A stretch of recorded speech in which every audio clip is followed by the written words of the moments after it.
Once you notice this, you can't unsee it.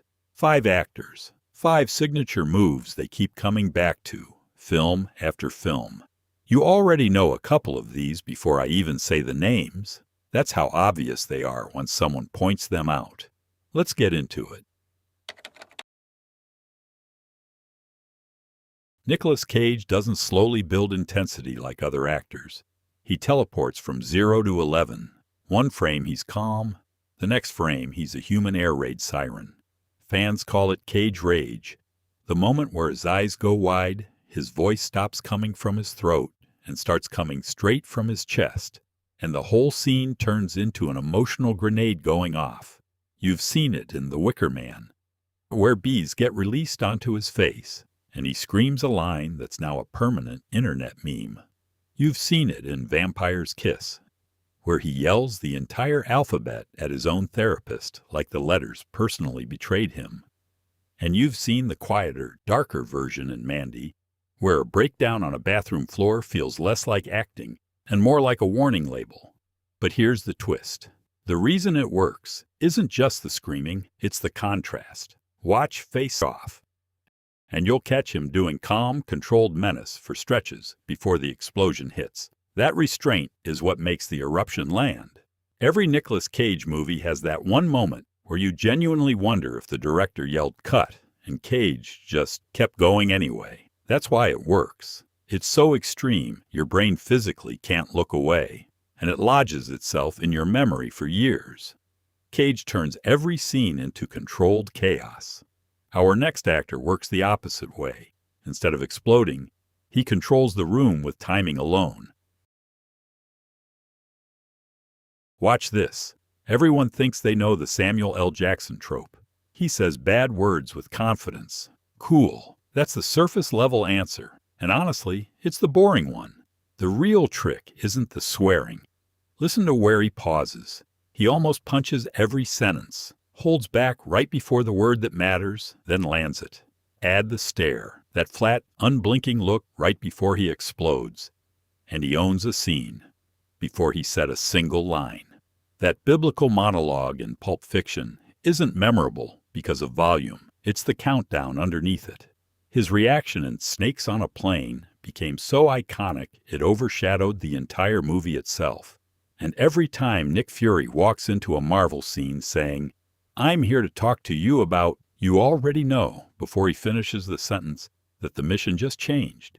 Here's the setup, not the punchline. Anyone can curse on camera. Almost nobody can make silence sound dangerous. Jackson controls a scene with sound. Our next actor controls it by barely making any. 3 one-word clips. That's basically his highlight reel. His characters are quiet, wounded, and allergic to long speeches. Yeah, no. A short command and nothing else. The John Wick franchise runs almost entirely on this. Wick barely talks.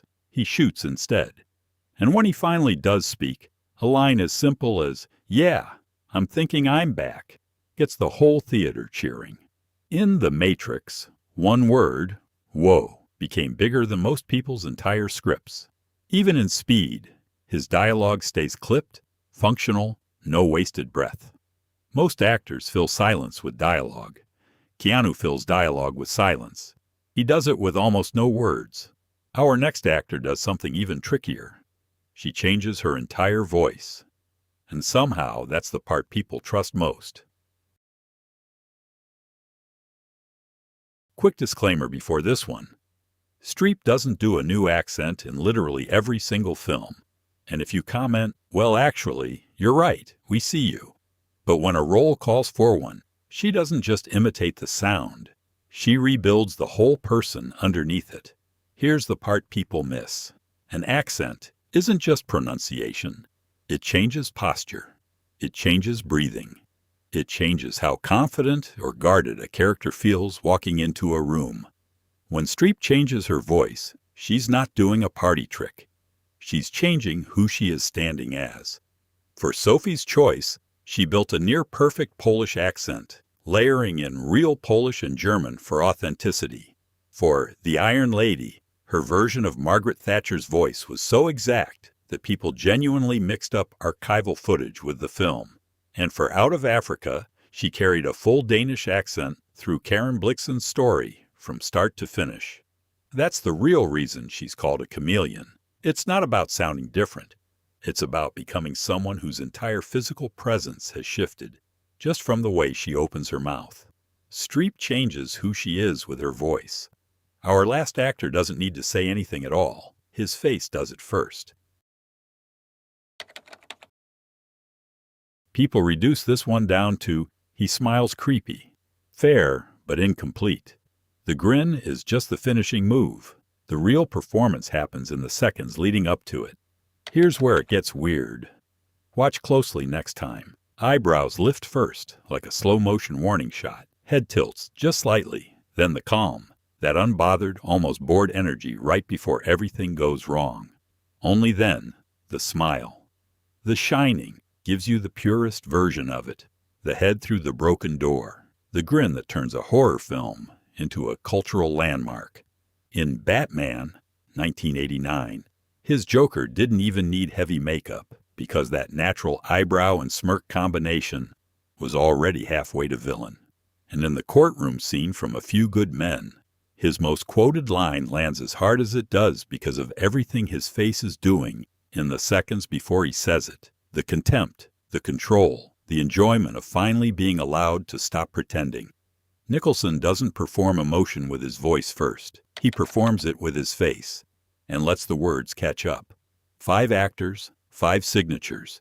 Cage's contrast and explosion, Jackson's rhythm, Keanu's loaded silence, Streep's full-body transformation, Nicholson's slow-burn grin.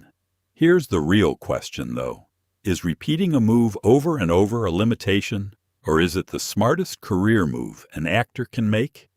Turns out, once a performer builds a signature this specific, they stop being just an actor.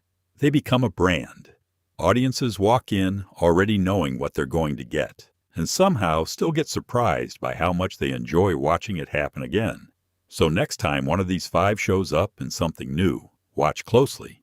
Does the signature move show up, or do they subvert it? Drop a comment with the trope you love most, and if we miss someone whose entire career is one repeated move, tell us who. We covered the actors today.